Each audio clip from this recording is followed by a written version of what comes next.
Okay guys, so I have designed this miter saw station. Basically my purpose is to cut aluminum extrusions.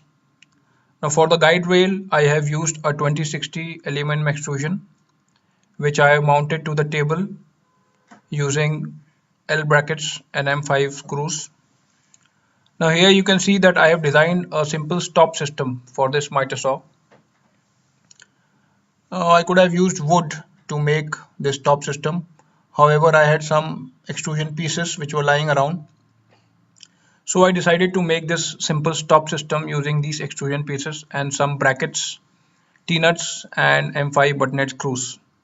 So I'm going to teach you that now how to make. So I started off with a small piece of 2040 extrusion and I joined it to a piece of 2060 extrusion using this double L brackets and some T-nuts.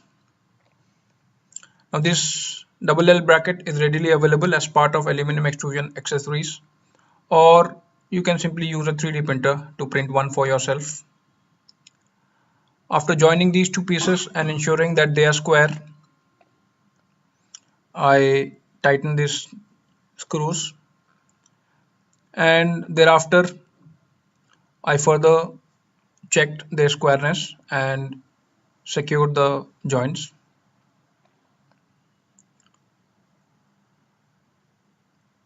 Here you can see that they are square, the faces are matching.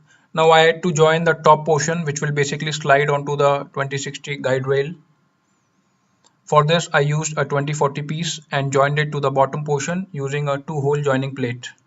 Here you can see that I am joining these two pieces using T-nuts and this 2-hole joining plate.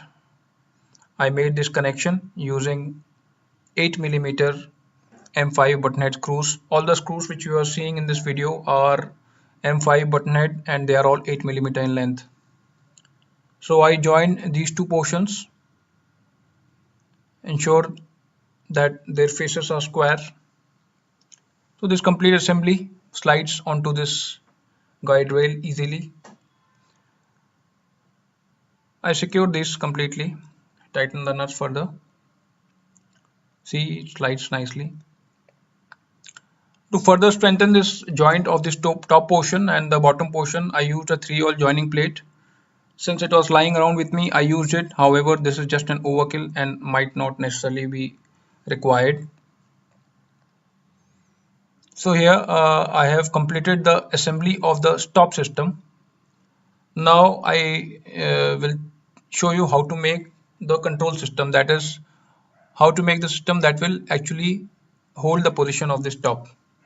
For this I used a T-bolt and I slid it into the top portion of the aluminum extrusion, that is the top slot.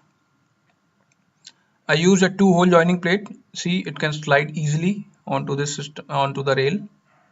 Now I joined the assembly which I had prepared earlier and this 2-hole joining plate using a T-nut.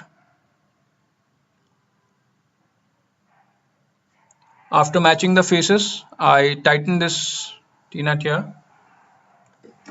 So I tighten this 2-hole joining plate and now you can see that this system is sliding easily.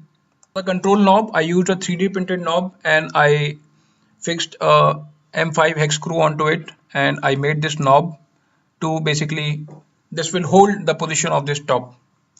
So here you can see that it is holding the position. Now you loosen this knob and you can slide the top anywhere along the guide rail easily like this, and then you tighten it, it will hold the position. So this is how I designed this simple stop system for the miter saw. The system is quite simple and it is modular. In case you want to make any design changes, you can simply open up all these screws and T-nuts and you can redesign it. And I hope you enjoyed this build. Thank you very much. Thank you for watching.